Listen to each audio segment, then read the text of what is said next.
This video is about making the transition of starting school an enjoyable experience for your child.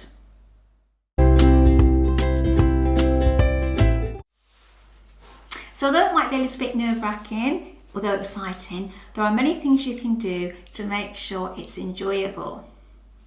So once you hear which school your child is going to be attending, and you know which class teacher your child has, make a point of looking at the website and going through all the pictures of the classrooms and maybe the teachers and other staff. Also try to visit the school open days and things like fetes and plays, just so your child gets familiar with the surroundings.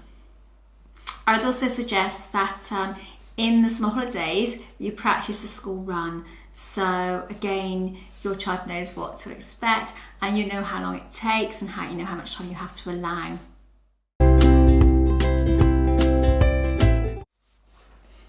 Many schools expect children to wear a school uniform, so make sure you know what it is in advance. You can try cheaper options. I mean, lots of schools have second-hand shops, so you could try that. Or I think you can actually, if you want a brand new one, you can put in an order with the school. Make sure you label all the school uniform. So often, in reception, children don't just stay in one classroom, they go between rooms, they might go outside and, they just take off their jumper, take off their coat and leave it wherever. And if it's not labelled, it's quite hard to return it to the child. Because if you think about it, if you've got, say, 10 green jumpers without names, it's hard to know who they belong to. Although you need to be organised, I wouldn't suggest buying the school uniform too early because children have a habit of growing quite a lot during the summer holidays. It's always lovely to let the child try on the uniform before they start school. You can take lots of photos and things, and also get them practicing fastening and unfastening buttons and zips and doing up Velcro. That will make the whole process of getting dressed and undressed much easier, especially when they have PE and they're expected to change themselves. Also teach them how to fold up their clothes into neat piles, because again, during times of PE, that's expected. There are some tricks you can teach your child when it comes to dressing and undressing. Things like, that the labels are always at the back so they know which way round their jumper goes, or holding on to your cuffs, or wrinkling up socks and tights and putting your toes in first. All those sorts of things just to make life a little bit easier and less stressful when they're having to get ready for PE. As well as folding up their clothes into neat piles, it's really good to train them to put their socks inside their shoes so they don't lose their socks. I can't stress the importance of making sure your child can do up their coat, because I've had times when at playtime they've had to do their coats up and put their hoods up because it's raining, and I have a queue of 30 children all standing by the door wanting their coat done up. Or at home time as well, parents can get quite cross if they're late coming out, but if you're in the room and you have to do up lots and lots of coats, it will delay things. So get your child trained. I would suggest that if you can, you avoid shoes with laces, as that can be quite problematic. Just giving a little bit of thought to the sorts of fastenings the clothes have will save lots of frustration and time when your child needs to get changed. It also helps when they want to go to the toilet. I've known instances where children have gone to the toilet but have struggled to undo a zip, and then they've had a bit of an accident, which can be quite upsetting for them. So like elasticated trousers are really good because then they're not struggling with zips.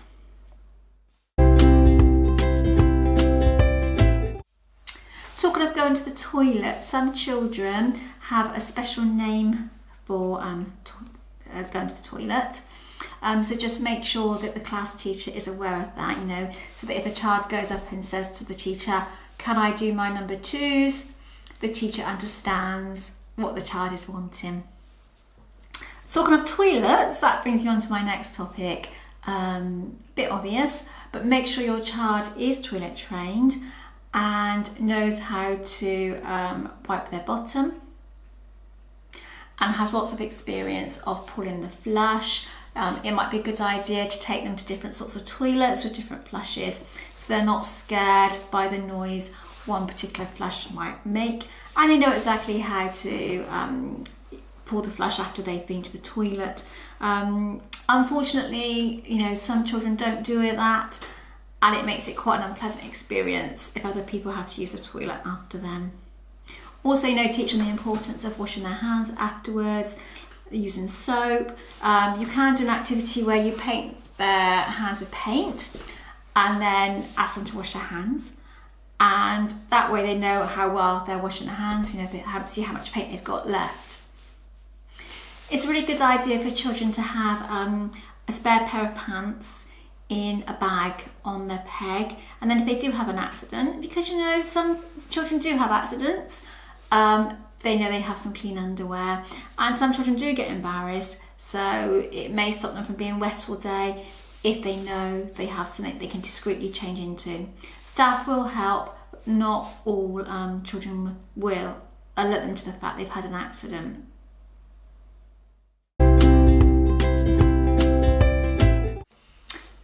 My next piece of advice might seem a bit strange, but it's make sure children know their name. Sometimes children at home have a nickname and they're not used to hearing their proper name, and then the class teacher might not know their nickname and call them by their proper name, and the child is not aware the teacher's talking to them. So if you do have a special name for your child, maybe let the teacher know, and then they can call it that as well. It's also a good idea to get your child familiar with how their name looks in writing, so so they can recognise their peg or the name labels in their clothes or on their books. You could try getting them to write their name as well. That's not really necessary because they will have lots of practice doing that at school, but if you want to, you can.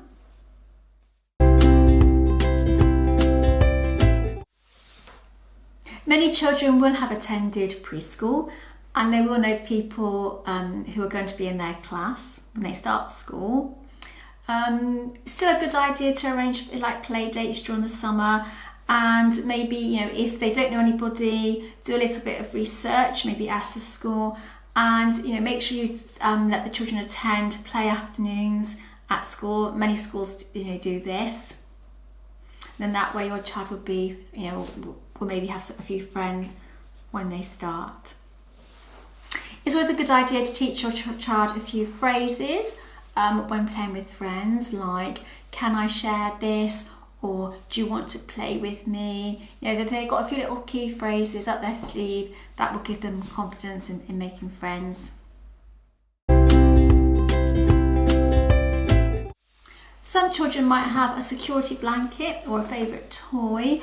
Try to get them used to not needing it so much maybe in the school holidays, but if they still need it, have a chat with the class teacher and perhaps suggest they leave it in a bag on their peg so they know where it is if they do need it.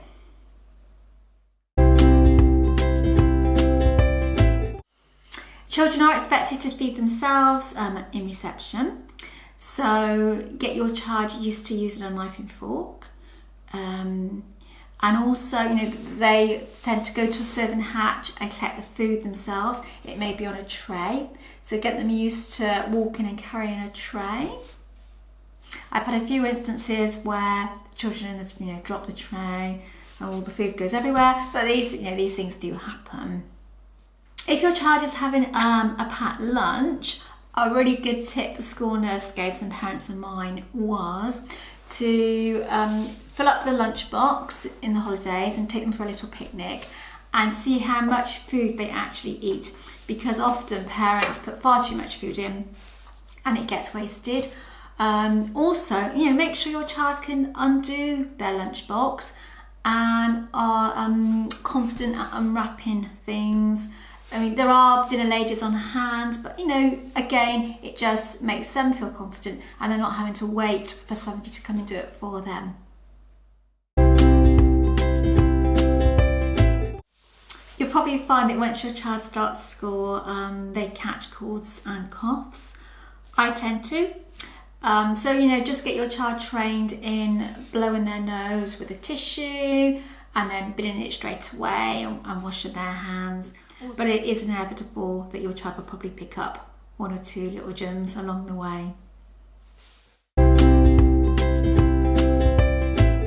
If you want to score brownie points with your child's teacher, then get them really good at tidying away. In reception, children get out lots and lots of toys and they are expected to put them away again in the right place. With some children, it can take quite a lot of persuasion, so it really helps if you get them used to tidying up after themselves when they're at home. You could play a fun piece of music so they know it's tidying up time.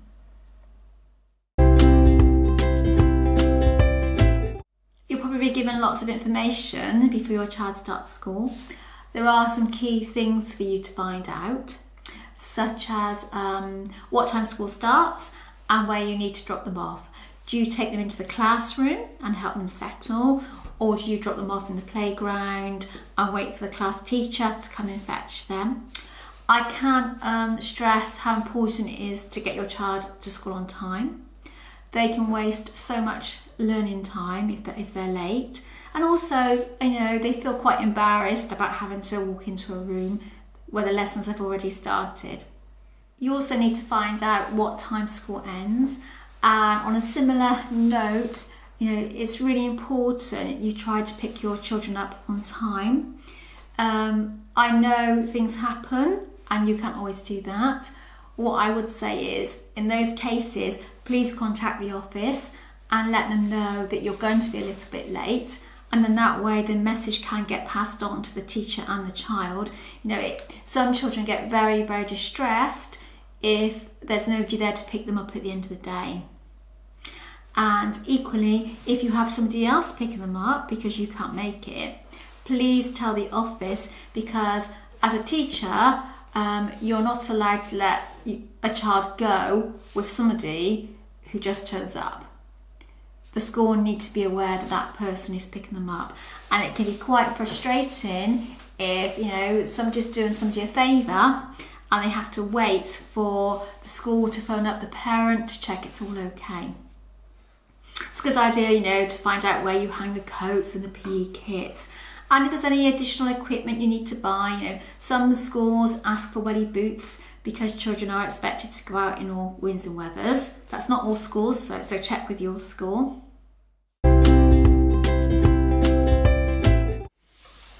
You may find that your children are quite clingy and tired when they return home. That's quite normal. You know, give them time, let them have a nap, give them some food and drink, and I'm sure they'll, you know, recharge their batteries. You may also find that some children are clingy when they leave you in the mornings. You know, I've had instances where children might get under the table, refuse to come out, or they're clinging onto their parents' arms. Mum and dad often live quite upset, but within minutes the child is often fine again. So, you know, try not to go home and be really upset. You know, give the school a phone and say, no, can you just check, how's my child now? It is quite normal for some children to do that, but they often quickly recover. As time goes on and children have been at school for a few weeks, they might start to become a little bit reluctant, you know, when they realise that they have to go in day after day. There are things you can do to help with this. You know, you could have a calendar with the weekends and special days marked off, and maybe together you can plan special treats and activities just to give them something to look forward to. This might seem a little bit odd, but I'm going to say it, you know. Please make the time at the end of the day to talk to your child about their day. So often, you know, parents pick up their children and they're on their phones and they don't ask how their day went. It's quite, you know, quite sad for some children. Equally, if you do ask your child how what they've done and they say, oh, nothing, that's quite normal. be assured they've done plenty. Some children go to after school clubs at the end of the day, or they might have a childminder picking them up. Please, if that's you, please share a timetable with your child so they know who to expect at the end of the day. That would just lessen their anxiety.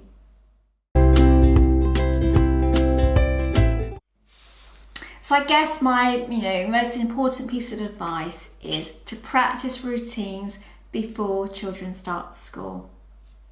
Practice going to bed early, getting up on time, eating breakfast, all those things that would just make the morning a little bit more relaxed.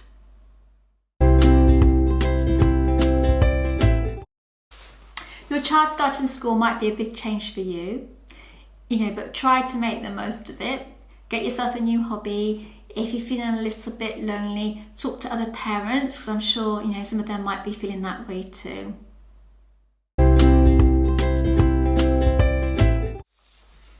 I'm going to mention the dreaded head lice. Unfortunately, it's all part of children starting school. It's not because their hair is dirty. Head lice like clean hair. It's because children are all crowded together and the little nits are crawling from head to head. There are lots of things you can do to help. Checking your children's hair on a regular basis is really good. If you do find some, the nurse suggested to me that children use conditioner and a comb and comb the nits out.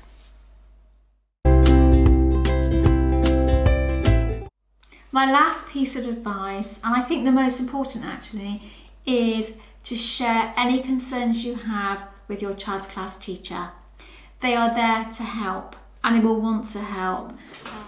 But don't be surprised if they can't answer all your concerns there and then. If you grab the teacher at the start of the morning, they probably won't have time to have an in-depth conversation with you. And often at the end of school, teachers have meetings. So it might be just an idea to say, I have a concern, can we please arrange a time when we can talk about it together? And they will, because at the end of the day, they want your child to be happy. Well, I hope you found this video useful. If you did, then please could you like and subscribe to my channel. Bye bye for now. Bye.